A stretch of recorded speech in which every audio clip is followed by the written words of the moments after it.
Today, we are starting a brand new series. And I'm going to tell you more about it in just a second. But I want to introduce it this way. Some of you are probably wondering, like, why does he have these random boxes on his podium there? They're usually not there, but I promise you they play a part in today's sermon. I don't know if anybody grew up like I did. In my household, generic products were a staple. Anybody know what I'm talking about? When I say generics, I mean the off-brand stuff, okay? It meant like if there was a brand name for it, we didn't get it. We got the other stuff. Anybody know what I'm talking about? For some of you who don't know what I'm talking about, let me explain how this works, okay? So growing up in my house, my mom was very committed to, saving 30 cents on an item. And so, you guys drank Dr. Pepper, right? But growing up in my house, we didn't drink Dr. Pepper. We drank Dr. Thunder. Anybody, let me tell you, you have not lived till you've had Dr. Thunder, okay? We love Mountain Dew in my house. Still to this day, it's my mom's favorite drink, okay, Mountain Dew. But we didn't drink Mountain Dew, we drank Mountain Lightning, okay?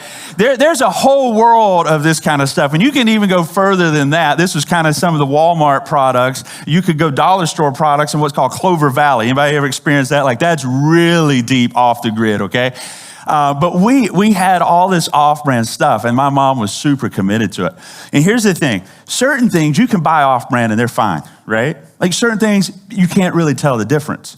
But there are certain things that it's like you just can't go with the off-brand stuff. One of the things that my mom was really committed to growing up was off-brand Pop-Tarts, okay? Off-brand Pop-Tarts. And these, I bought these locally. These are called Toaster Treats. Okay, AKA Pop-Tart wannabes, right? But when I was growing up, it was toaster pastries. Okay, that's what it was, and it was similar. The box looked similar, they kind of look similar. But if you know Pop-Tarts, they come in this full package. So the off-brands progressed now, but back in the day, it was a paper package. Okay, I mean, it was even from the wrapping, everything was terrible. But growing up, that's all I had, so I didn't know the difference. Like I would just eat these regular Pop-Tarts. We ate them all the time. It was one of those things. You wake up in the morning and you say, "What's for breakfast?" And your mom's like, "Just grab a Pop-Tart." And so you go and you grab a toaster pastry. And I knew I didn't like these things, but I also knew they were edible and I needed to eat, so I went with it. It wasn't until I was 13 years old that I had my first real Pop-Tart. I'm not joking, guys. I'm really not joking, okay? And I remember I was staying with my granddad. Me and my brother were staying. We spent the night with him.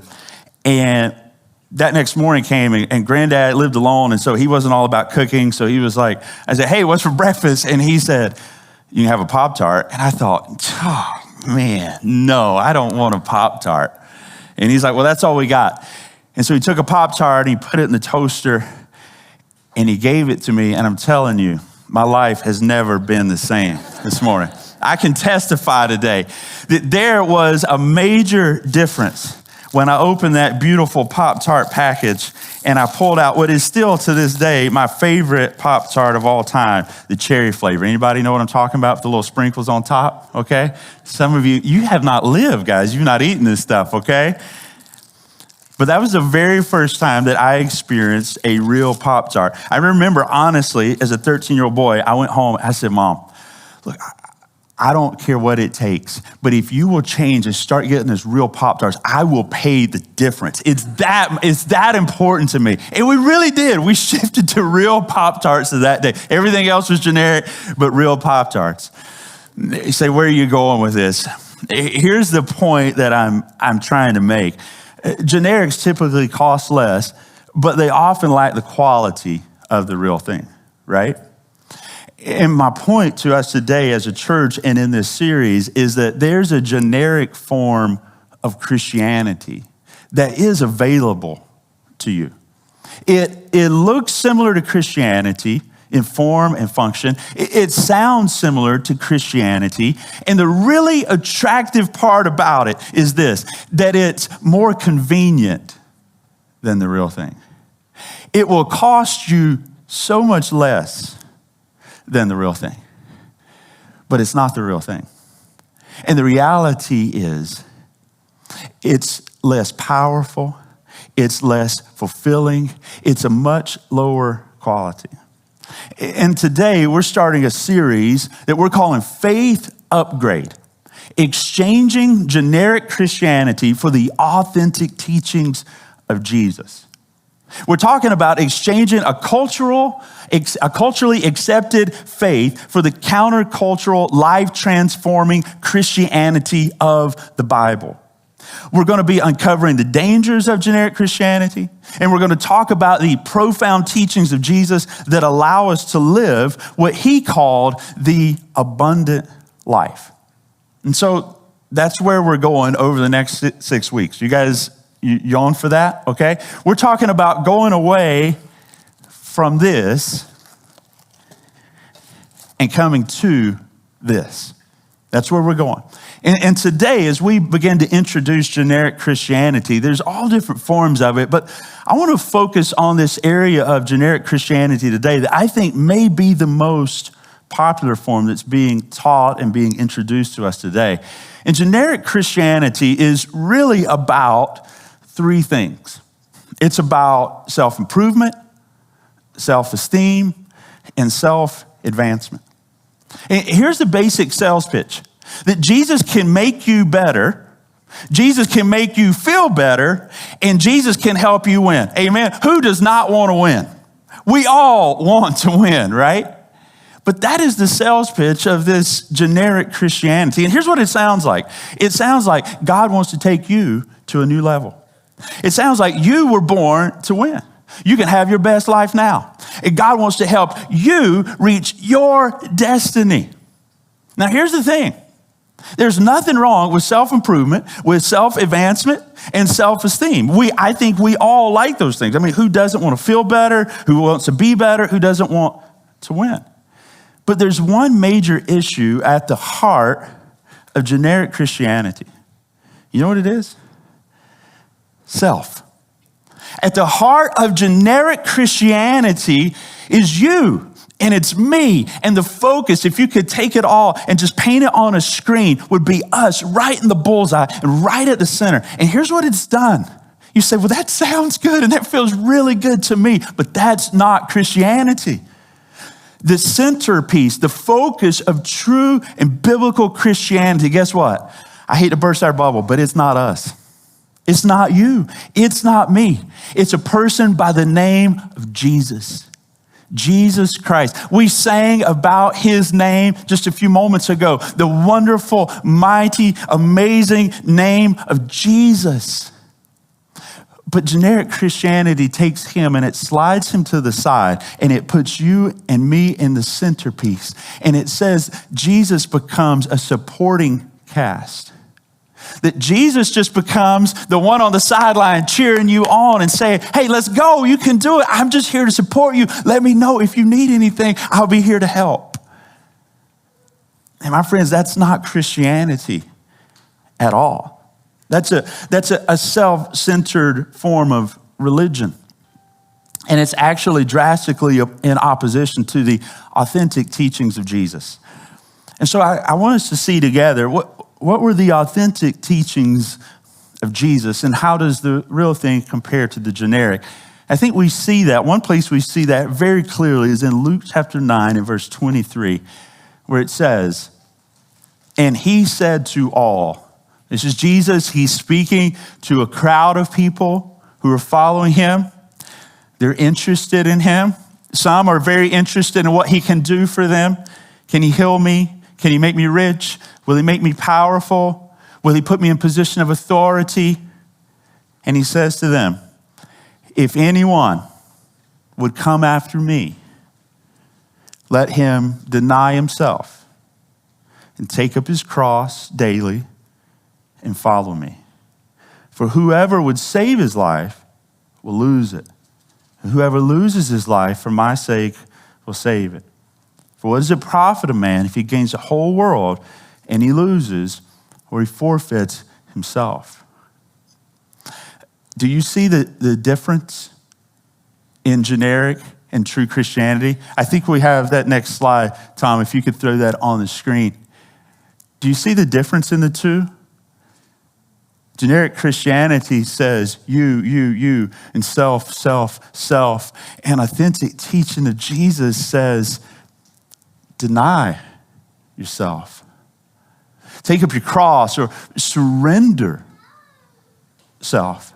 The one's focused on self and enthroning self. The other is focused about self-denial, self-surrender.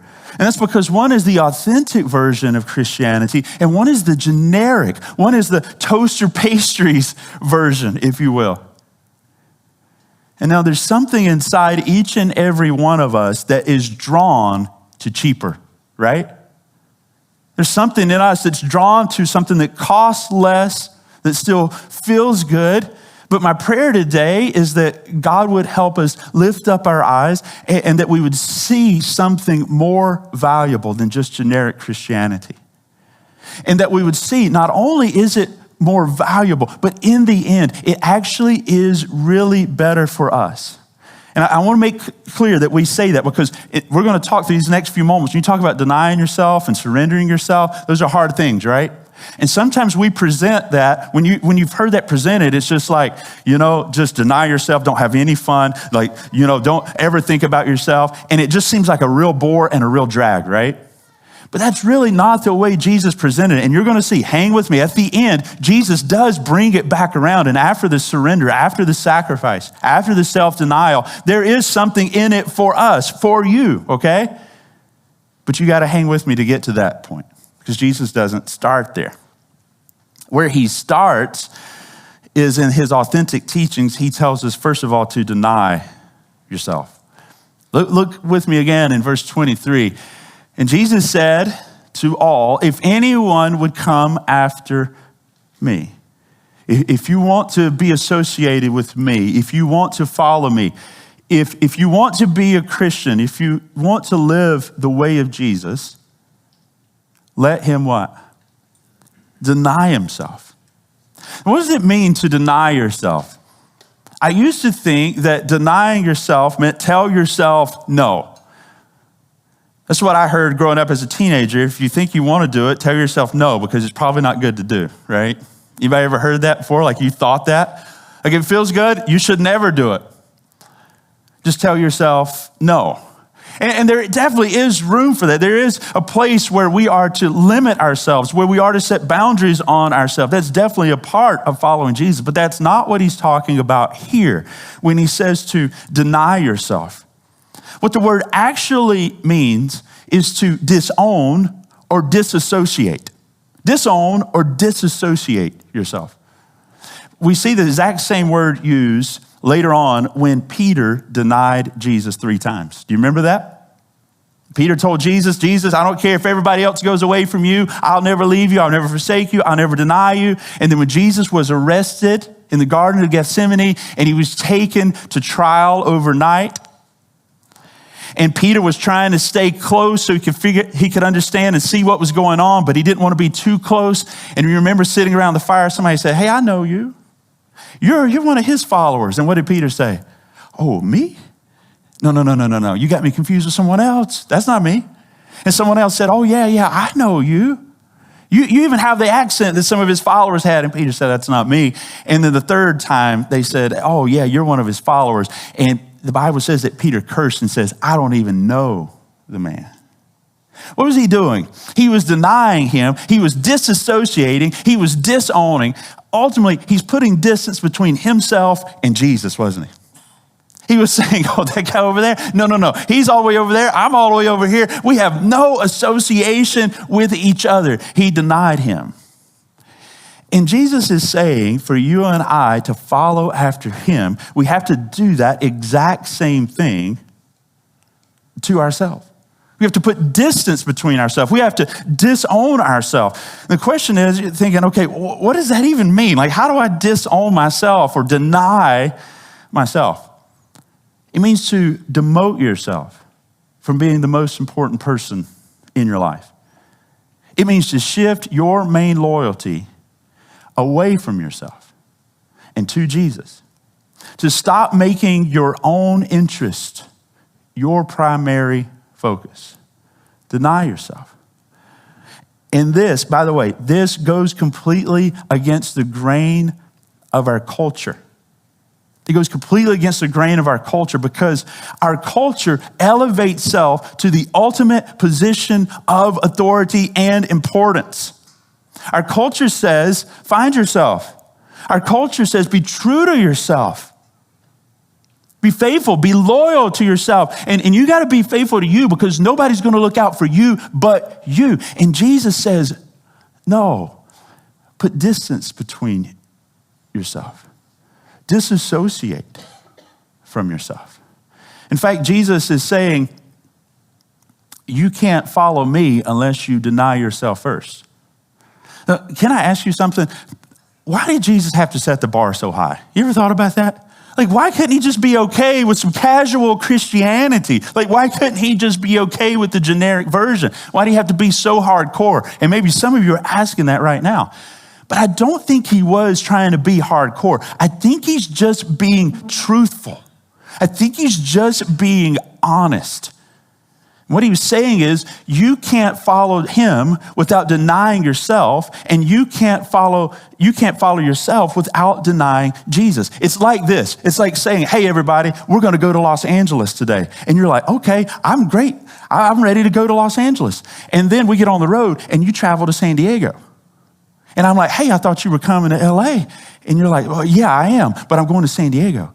And I'm like, look, you can't do both at the same time. We understand that, right? That's impossible to go to LA and to San Diego at the same time. They're in two different directions. And what Jesus is saying is, listen, you can't follow me and follow yourself at the same time. You have to make a choice. And he says, if you're going to follow me, you got to deny yourself. Go back with me to Peter for just a second. The reason Peter denied Jesus was because he was being loyal to himself. The reason he put distance between himself and Jesus was because he was looking out for number one. And at that moment, number one in Peter's life was Peter, which meant he couldn't take being ashamed. He couldn't take being embarrassed, and he couldn't take being hurt. And so what did he do? He chose himself over Jesus. And he chose to disassociate from him. Here's the truth. You can only follow Jesus to the extent that you've denied yourself. Because there will always be forks in the road where you have to choose loyalty to yourself or loyalty to Jesus. And there will be choices between your advancement and Jesus, your ego and Jesus, your pride and Jesus. You guys get the point, right? You deny yourself and follow Christ, or deny Christ and follow yourself. Those are the options. If you're thinking, Pastor, this feels really, really heavy and really hardcore, I would say if it feels drastically different than something you've heard or you've lived or you've experienced, then that's the point. Because when Jesus taught this, it was countercultural then, it's still countercultural today. But here's what you got to know, that this is the authentic teaching of Jesus. And the first thing he says is deny yourself. But then he goes further, and the second one is to surrender yourself. Look in verse 23 again. It says, and he said to all, if anyone would come after me, let him deny himself and let him take up his cross daily and follow me. Take up his cross daily. Now again, this is one of those things that sometimes people say, like, I'm just taking up my cross. This is just my cross to bear. You know, you ever heard someone say that, or you say that? And typically when they say that, what are they talking about? They're talking about something difficult that they face, right? Or they're talking about something annoying in their life. Like, I got to work with this coworker, it's just really annoying, but I guess it's just my cross to bear. And that's not what he's talking about here. When he looked at this crowd of people and he said, take up your cross, he wasn't saying, be willing to deal with that annoying coworker. That's not what he's saying. In the first century context, when Jesus said this, the Romans would use crucifixion as a form of execution, specifically for those that had rebelled against the Roman government and their authority. And so for someone to take up their cross, it referred to the practice of forcing a condemned person to carry their own crossbeam to the execution site. The practice was a display of complete authority on the part of the Romans and complete surrender and submission on part of the one being executed. And so when Jesus said, take up your cross, he was giving a vivid picture of surrendering complete control. Denying self was about shifting loyalty from yourself to Jesus. Taking up your cross is about shifting control from yourself to Jesus. We spoke last week about the 23rd Psalm. It really ties into our message today. And in the 23rd Psalm, the analogy was that we are sheep in his pasture, right? We are sheep following our shepherd. He's the shepherd and we are the sheep. He's the one, as David said, who makes us lie down, who leads us beside the still water. He leads me into paths of righteousness for his name's sake. And following Jesus means that I recognize that the shepherd is not following me. How many of us sometimes, that's really, let's be honest. Can we be honest in church? In our human nature, in all of us, I'm not saying you people, I'm saying me people, okay? Me too. I'm saying inside my heart, there's an old person, there's a selfishness that's still in there. And man, sometimes I just really wish Jesus would get in line with me. Right?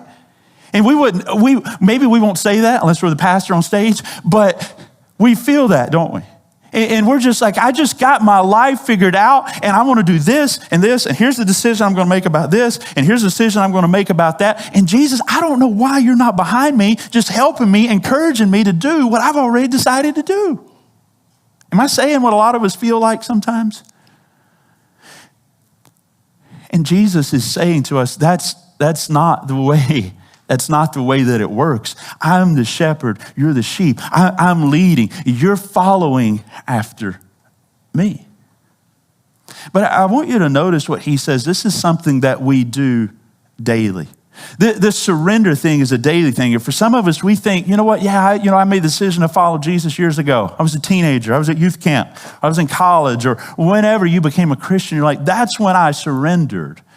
And I would say to you, that started your journey of surrender. But Jesus says you got to take up your cross how often? Daily. It's not a one-time decision, is it? Because it's a battle in our will every single day. And what he's saying is every single day you and I are making the choice of who is leading our life. Are we following self or are we following Jesus? And he's saying every single day, it's a daily commitment to, Lord, you're my shepherd today. And Lord, I'm going to follow you. And Lord, that means wherever you lead me, I'm willing to go. And Lord, that means I'm going to check in with you about decisions and not just make them on my own and then pray about them later. I'm going to check in your word and see what your word says. And Lord, I want to follow you. It's a surrendering your right to lead to Jesus. And so if I could just take a moment and just sum up what we've heard already, I think the words of John Tyson, who's a pastor of a church in New York City, he said about this passage, I think he summed it up well, and here's what he said. Jesus' invitation is not, trust me, I'll make your life way better. I'll give you a few little hacks and tweaks. I'll give you self-care and flourishing. Jesus says, I'm going to put a wrecking ball through your ego. So come and follow me and find freedom. It will require that we crucify our image management, our self-preservation, our personas, all the things that we put up in order to avoid really having to follow Jesus wholeheartedly. And if we're willing to take up our cross, if we're willing to crucify these things, then we can enter into the way of Jesus. The question is, and I know we're all thinking it and asking it, the question is, how is this authentic version of Christianity better than the generic version that we've created or signed up for? Because that's the thing, right? The reason that we buy this is because it's more convenient. It costs us less. And the reason we buy it is because ultimately we think it's better for us. Seems like a pretty good deal. We get to keep ourselves, number one. We don't have to give up control. And we get a little Jesus bump in our life. And yet, this version costs us everything. Our allegiance, our control. And the question is, why is it better? And I want you to see what Jesus said here in verse 24. He says, for whoever would save his life will what? will lose it. But whoever loses his life for my sake will save it. For what does it profit a man if he gains the whole world and he loses or he forfeits himself? He says, whoever will save his life will lose it. What does it mean? What did Jesus mean when he says, whoever will save their life? What he meant was, whoever is putting themselves at the centerpiece of their life, the focal point, their allegiance is to themselves and themselves alone. To that person who's controlling their own destiny and they've got full reins of their life, Jesus is saying they think they're saving their life, but they're actually losing it. How many times have we heard people say, I chased my dream, but I lost myself in the process? Or I climbed the ladder of success, but I didn't recognize myself when I got to the top. It's similar to what Jesus is saying here. The surest way to guarantee that you and I don't live a fulfilling, joyful life is to make our life about us. Make it about your dreams, your passions, your talents. The more, in fact, I'll say this, the more your life is focused on you, the less happy you will be. And isn't that so backwards? But that's the truth. That's reality. The more your life's focused on you, the less happy you'll be. It's kind of like the sun. You know, we can only truly enjoy the sun as long as we don't stare at it. Is that true? I mean, you go out today and like, oh, wow, it's a beautiful day, and spend the rest of the day looking at the sun, you just ruined your day, didn't you?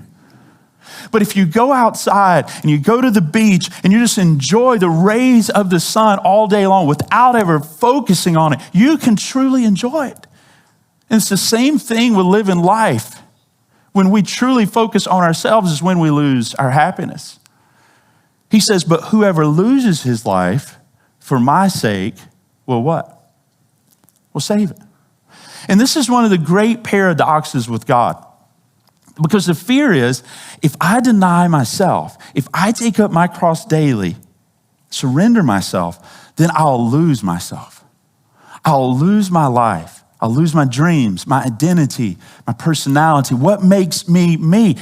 That's what the fear is. But the truth is, this is when you actually find yourself. This is when you become the self that God created you to be.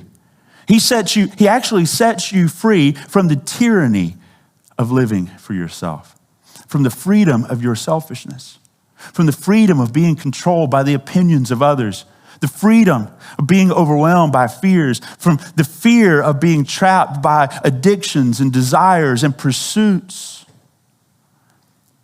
It's when we give up ourselves that he actually gives us a new self. Alexander McLaren said, give yourselves to him and he gives you back yourselves, ennobled and transfigured. It's an exchange. I give up my right to lead. I give up my desires. I give up my heart to him. I give everything to him and pledge my allegiance to him. I give up generic Christianity, and Jesus gives my life back to me, except with a better heart, better dreams, and renewed passions. It's what Jesus said in John 10 and verse 10 when he said, the thief comes only to steal, to kill, and to destroy. But I came that they may have life and have it how? Abundantly. As we kind of wrap this up this morning, can I tell you a lie that so many of us as Christians have believed? We've heard this passage. If you've been around church before, you've heard this, and you just believe the lie that the abundant life that Jesus wants to give you is in heaven one day.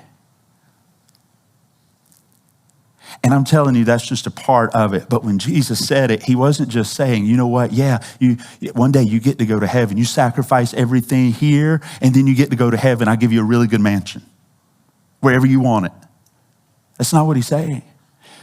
He's talking about heaven, yes, but he's also talking about this life. When he said, follow me, and he said, I'll give you abundant life, he wasn't just talking about one day in the distant eternal future. He was talking about this life. He wants us to understand, he said the thief, who's the thief? That's the enemy, that's Satan. He's coming to kill, to steal, and to destroy. And so many times, again, we have this false picture of Satan, of he's the one who's always, giving us flat tires and all those kind of things, And the reality is, he's so much craftier than that. And if you miss everything, don't miss this, okay? Wake up. He is so much craftier than that. He knows human nature so much better than that. And the devil's main focus in your life and in my life is not to just frustrate you and make you late for work. So next time you get a flat tire, don't use the phrase, "Not today, Satan," okay? That's not what he's trying to do, to just frustrate you. That Satan, let me tell you what he wants to do. He wants you to miss the life that God has for you to live. The abundant life. The life that when you truly give yourself to truly follow Jesus, no strings attached, and say, "Lord, I'm surrendering to follow you. I'm taking my allegiance from me and I'm putting it on you. And now you lead me. And God, I'm afraid to do this, but I'm taking a step in this and I'm going to follow you." That's what Satan is afraid of. And he will do anything to keep you from living that life. And I'll tell you, sometimes, you know what he uses? He uses things that we think are blessings. He uses it in Orange County all the time. He uses glitter and gold and fame and all these kind of shiny things that we look at him and go, "Oh, blessings." And he goes, "Oh, distraction." Because the life that Jesus has for you to live, there's so much more meaning. There's so much more depth than all of those things. So the invitation is this: to exchange the generic version of Christianity for the real thing. I'll share this story as we close. It's one I heard a lot growing up as a kid, as a teenager, going to youth camps. And you guys may have heard it before too, but it goes like this. There was a dad one time who had this little girl, 8 or 9 years old, and he told his wife, "You know what?" He said, "I think for her birthday, I'm going to get her a set of pearls. Not real ones, but fake ones. But she's 8. She won't know the difference. She'll love them." And so for her birthday, he bought her a set of these fake pearls. And he was exactly right. When his daughter opened up the package and she saw the pearls, she just gasped and like, "Daddy, I can't believe you bought these for me." And she put them on and she went to the mirror and she looked at herself and she loved the pearls. She loved them so much so that she never took them off. Every single day she'd wake up, they'd be on, and she'd go get in the shower and she'd have them on, and she'd go to bed at night and they'd still be on. And the dad told his wife, he said, "You know what, these pearls, they're really starting to fade. They're really starting to get dirty. And I really think it's a hygiene thing. Like I think I need to get her some real pearls." And so he went out and he bought her a set of genuine pearls because he knew how much she loved the ones he'd given her. But he said, "You know what? I want her to really appreciate them because I want to make sure she's ready for them. I want her to trade. I want her to make a trade, an exchange." And so he went into a room at night and he had the real pearls behind his back, and he said to his daughter, he said, "Hey, listen, honey, I know you love these pearls that I gave you, but you know what? They're getting dirty, they're getting old." And he said, "You know what? Why don't you give me your pearls?" She said, "Dad, these are my pearls. You gave them. I'm not giving you my pearls." And he said, "Okay, that's okay." And he tucked her in bed, and the next day he came and went. He came to tuck her in bed the next night, and he walked in with the real pearls behind his back, and he said, "Hey, listen, you know I'm your dad, and I love you, and I've never asked anything from you that would hurt you, but I'm just wondering if you'll give me your pearls." His little girl said again, "Daddy, I love you. I love you with all my heart, but Daddy, I can't give you my pearls." He said, "Okay, that's fine." Tucked her in bed. Next day he came and went, and he came in her room a third time, real pearls behind his back. And he said to her, "Honey, listen, you know I love you, and I'm just wondering if you love me enough to give me your pearls." And the little girl started crying, tears streaming down her face. And she said, "Dad, you know I love these pearls so much." But she said, "Dad, I love you more than I love my pearls. And I trust you more than anything else. So Dad, you can have my pearls." And she took the necklace off and she gave it to her dad. And when she did, guess what he did? He brought the real ones from behind his back. And he opened up that box of brand new, genuine pearls. And he took it out and he put it around her neck. He said, "Honey, listen, I just wanted you to know I never wanted to take something from you. I wanted to give you something that was so much more valuable, that was so much more precious. I just wanted to give you the real thing, but I wanted you to trust me." I think that's a picture of the way Jesus works in our life, isn't it? So many times we hear his call to take a step, to deny ourselves, to surrender ourselves to him and trust him. And we feel like he's trying to take, and what he's really saying is, no, I can't give you what I want to give you until you surrender yourself to me. And for some of us, that's where we are today. We've been living this generic Christian life, and Jesus is bringing us to a point of decision. And I want you to just begin asking yourself in your own heart, which version of Christianity am I following? Is it the generic version? It's all about me? Or is it the authentic teaching of Jesus, which says that if I truly lose my life for his sake, then that's when I really find it. And that's when he really gives it back to me in a way that's so much more valuable, so much better, and really the true me that I was meant to be.